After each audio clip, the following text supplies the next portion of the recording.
Davis, ever since I've been on the set, I've heard nothing but discussion of Eve. May I have your opinion of her? The golden girl, the cover girl, the girl next door, the girl on the moon. Time's been very good to Eve. Life goes where she goes. She's been profiled, covered, revealed, reported. What she wears and where and when, whom she knows and where she was and when and where she's going. Eve has insatiable ambition and talent. An improbable person with a contempt for humanity, an inability to love or be loved. But how can such a woman fool so many? Well, how does any Eve do it? She's a girl of so many interests. Pretty rare quality these days. A girl of so many rare qualities. So she seems. So you've pointed out so often. So many qualities so often. Her loyalty, efficiency, devotion, warmth, and affection, and so young. So young and so fair. Eve, my understudy. Didn't you know? Of course I knew. Just slipped your mind. Find out. Only thing. What I go after, I want to go after. I don't want it to come after me. Don't get up. And please stop acting as if I were the Queen Mother. I'm sorry I didn't Outside of a beehive, Margot, your behavior would hardly be considered either queenly or motherly. You're in a beehive, pal, didn't you know? We're all busy little bees, full of stings, making honey day and night. Aren't we, honey? Very touching, very Academy of Dramatic Arts. That bitter cynicism of yours is something you've acquired since you left Radcliffe. That cynicism you refer to, I acquired the day I discovered I was different from little boys. Come on, get up. I'll buy you a drink. I'll admit I may have seen better days, but I'm still not to be had for the price of a cocktail. Like a salted peanut. What's so funny? Nothing. Nothing. Everything. Everything's so funny.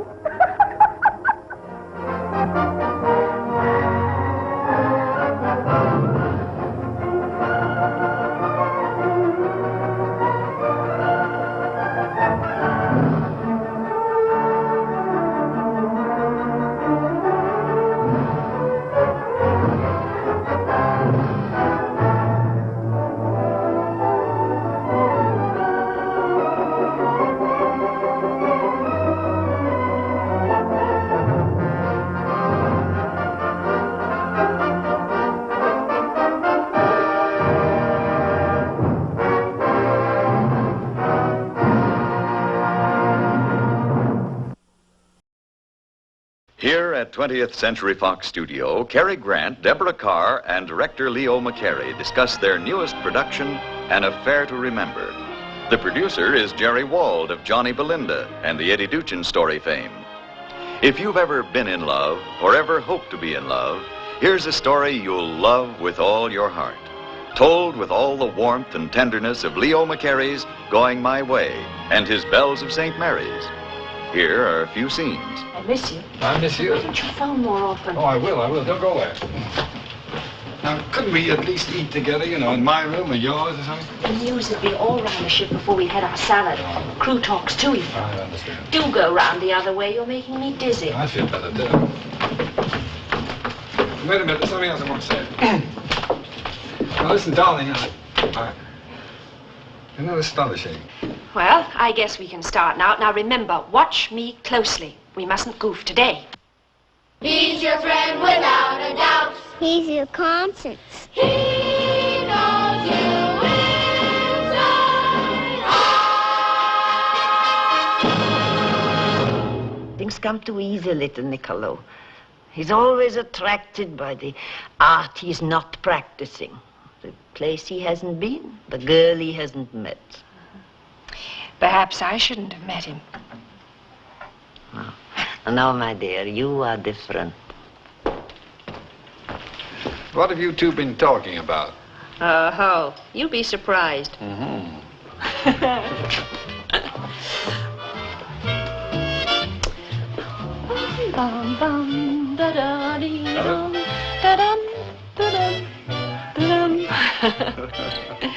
Can't you think of something spiteful?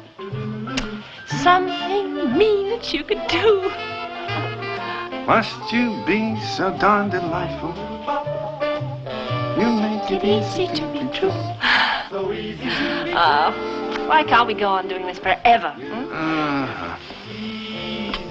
I had a talk with the captain. It won't work. Well,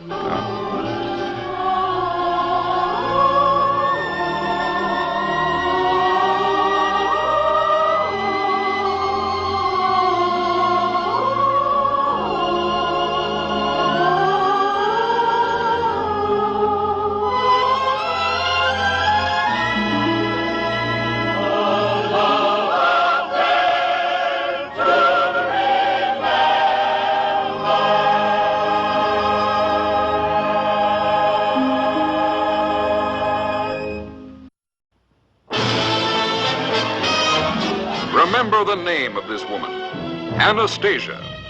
About her was woven one of the world's most fabulous conspiracies.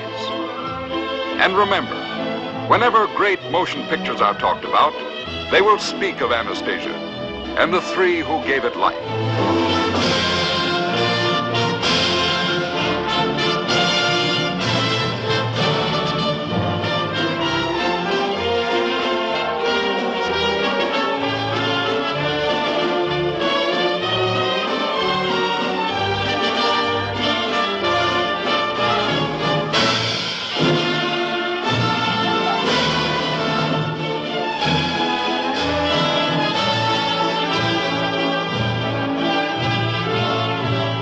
Here is Ingrid Bergman as the woman called Anastasia, a stranger even to herself, a puppet in the hands of amoral men.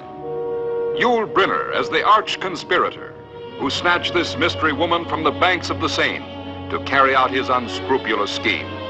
Anna. Anna, am I Anna? Why not Tamara or Lisa? Why not Tatiana? Yes, why not Tatiana? No, I don't want this. I want to be me. Whoever I am, I want to be me. I want someone to tell me, someone to accept me, someone. Helen Hayes as the woman who alone held the key to the success or failure of this fantastic conspiracy. Imposter! You call me that? If you have any decency, end this charade at once. I will pay you. I will give you more than whatever Bunyan has promised you. Having made her the most desirable woman on earth, he would let no other man possess her. You pushed me at Paul, and now you're against him. Why? Are you afraid that he's going to be in control? Over what? Over me? Over the money? I don't give a hang about the money.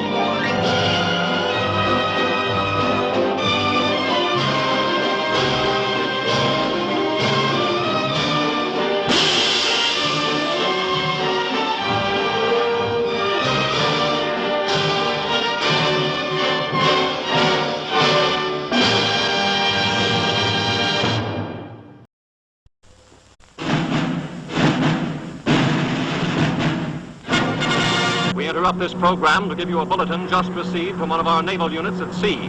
A large object traveling at supersonic speed is headed over the North Atlantic toward the east coast of the United States.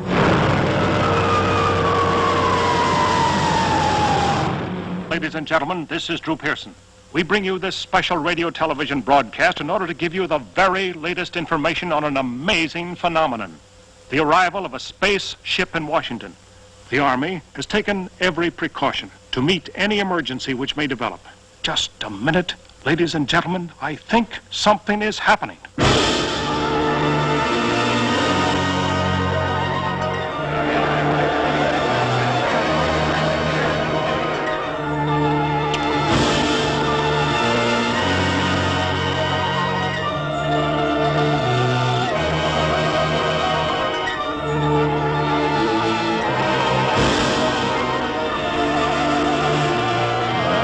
I came here to give you these facts.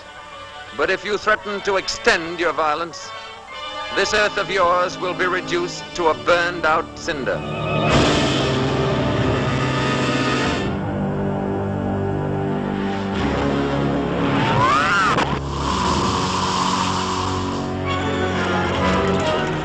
But he's a robot. Without you, what could he do? There's no limit to what he could do. He could destroy the Earth. All vehicles, close in. Let's go.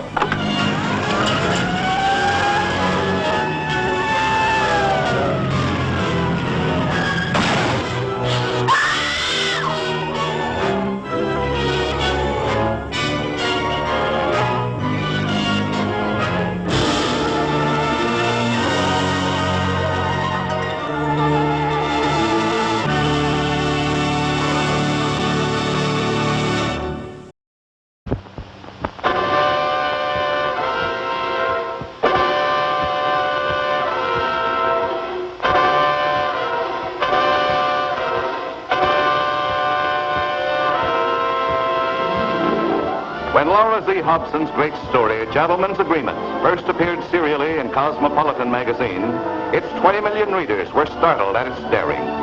As a book, Gentleman's Agreement still leads all bestseller lists month after month.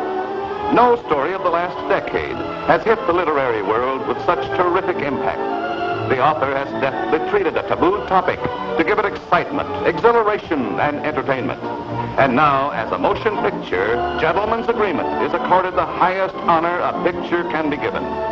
Here we see its producer, Darryl F. Zanuck, receiving the Academy Award for the Best Picture of the Year. To do the screenplay, Mr. Zanuck engaged Moss Hart, who wrote Lady in the Dark, The Man Who Came to Dinner, and other great stage hits. For director, he chose Elia Kazan, whose talents now win the Academy Award for the Best Direction of the Year. In selecting the cast, the roles were filled with unusual care. The part of Phil Green, the fighting author, was given to Gregory Peck. Well, face me now, Miss Wales. Come on, look at me. Same face, same eyes, same nose, same suit, same everything. Here, take my hand. Feel it. Same flesh as yours, isn't it?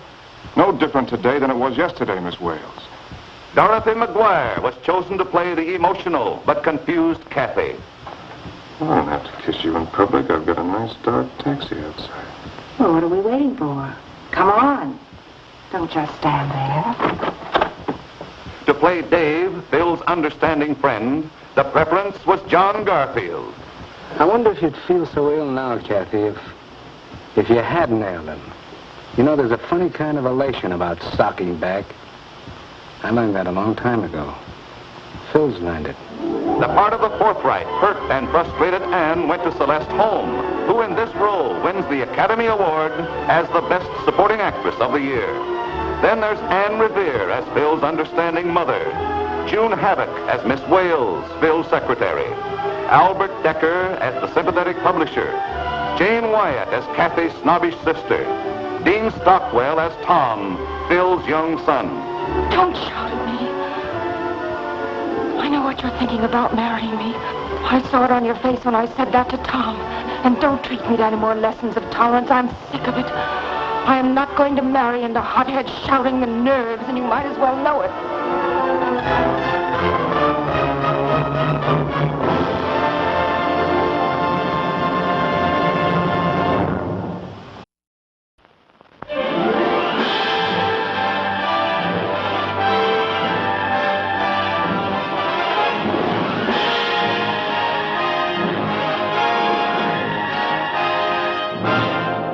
Even before this appeared, 20th Century Fox had bought this story and made elaborate plans for it. Because of its gay, adventurous, romantic, and entirely different qualities, it was decided to make it one of the top pictures of the year. Jean Tierney, star of The Razor's Edge, Leave Her to Heaven, and Laura, was chosen for the coveted role of Lucy Muir. Rex Harrison, who scored an instantaneous hit as the King in Anna and the King of Siam, was selected to play the robust, gruff, and hearty Captain Gray. George Sanders appears as the amorous interloper, Miles Fairley. I never frightened little girls into fits. But think of the bad language she'd learn, and the morals. Confound it, madam, my language is most controlled. And as for me morals, I lived a man's life, and I'm not ashamed of it. But I can assure you no woman's ever been the worse for knowing me. And I'd like to know how many mealy-mouthed blue noses can say the same. She's much too young to see ghosts. Very well. I'll make a bargain with you. Leave my bedroom as it is, and I'll promise not to go into any other room in the house. And your brat need never know anything about me. But if you keep the best bedroom, where should I sleep? In the best bedroom. I'm only here now because I followed you back. So you may have my appointment, for which you are just in time. That's very good of you, but I'm afraid I can't accept. Now, my dear young woman, if you will set your book of social graces aside just long enough to seize an opportunity that you want very much, by merely indulging a small, natural, selfish instinct. Without doubt, sir, you are the most forward gentleman I have ever encountered. You should have pushed him out of the cab. In another minute, I would have. Why, Daniel, I believe you're jealous. Well, I'm not jealous. You take me for a blasted schoolboy? Besides, jealous is a disease of the flesh.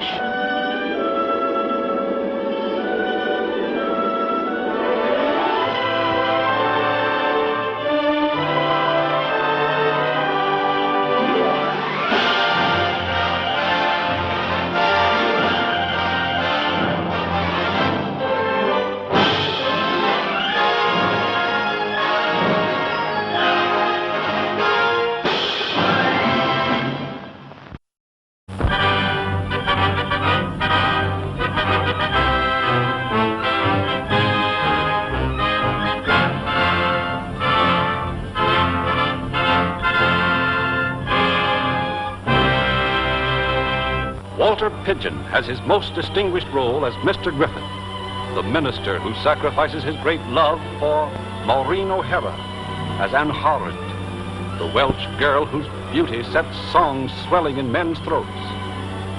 Anna Lee as the lovely and lovable Bronwyn.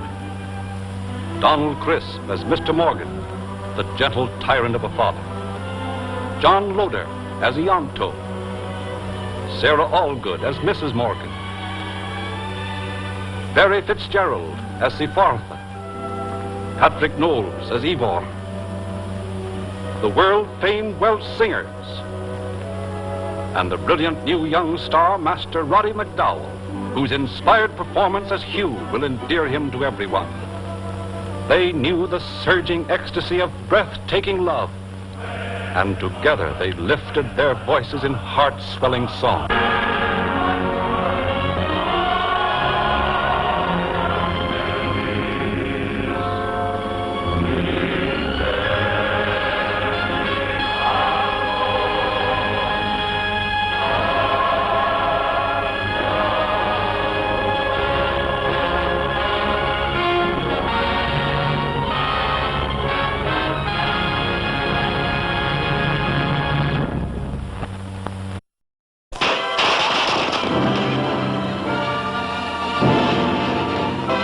Welcome to the Inn of the Sixth Happiness.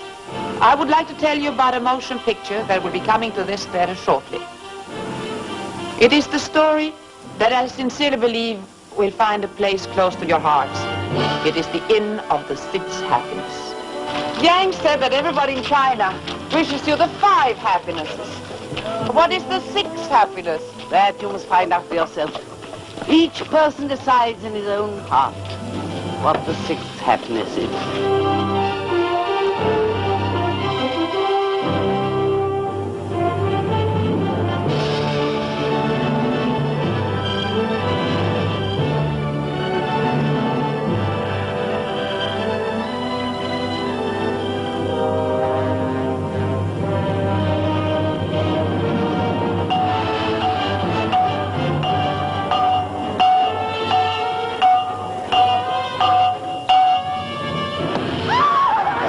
The Inn of the Sixth Happiness, filmed against the turbulent and troubled background of old China, is the true story of Gladys Aylward, the woman whose courage and humility made a miracle happen in the face of almost overwhelming danger.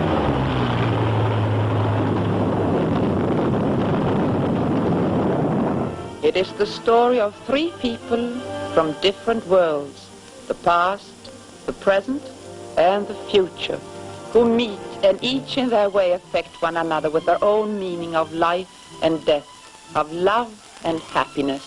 Would it offend you to be loved by a man of another race? It would honor me. The Inn of the Sixth Happiness was produced by Buddy Adler. It was directed by Mark Robeson, who shattered the silence and the secrets of Peyton Place. Now he takes you to the Inn of the Sixth Happiness and unlocks the door to the secrets of a woman's incomparable compassion and indomitable courage. Give me that axe. A woman alone in a strange land, who dared to challenge a continent with her 2 bare hands and a brave heart. Life was good to bring us together.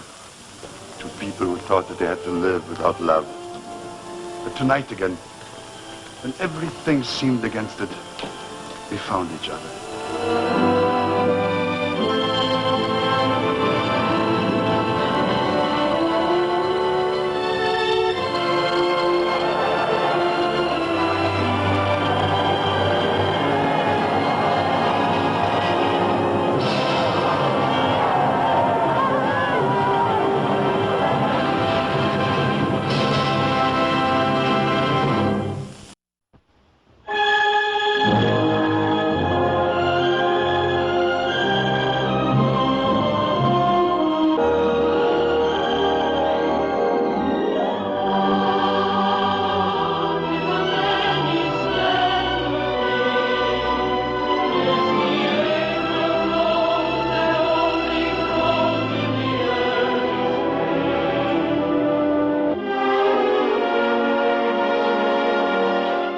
starring William Holden, who tops all of his memorable performances as Mark Elliott, foreign correspondent, American and married.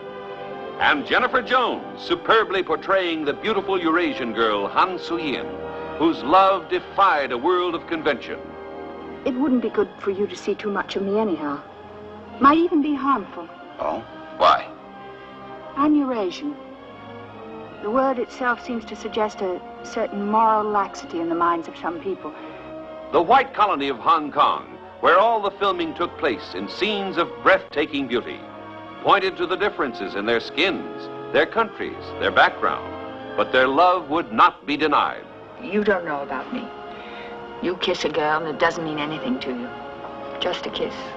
But it isn't so with me. I have never known any man but my husband. I feel on the brink of something.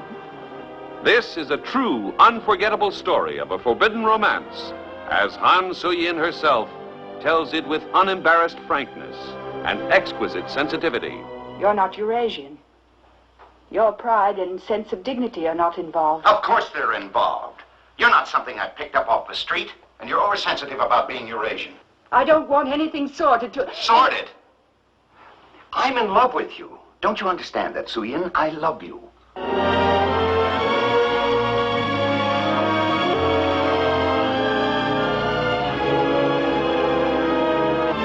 We have not missed, you and I. We have not missed that many-splendored thing.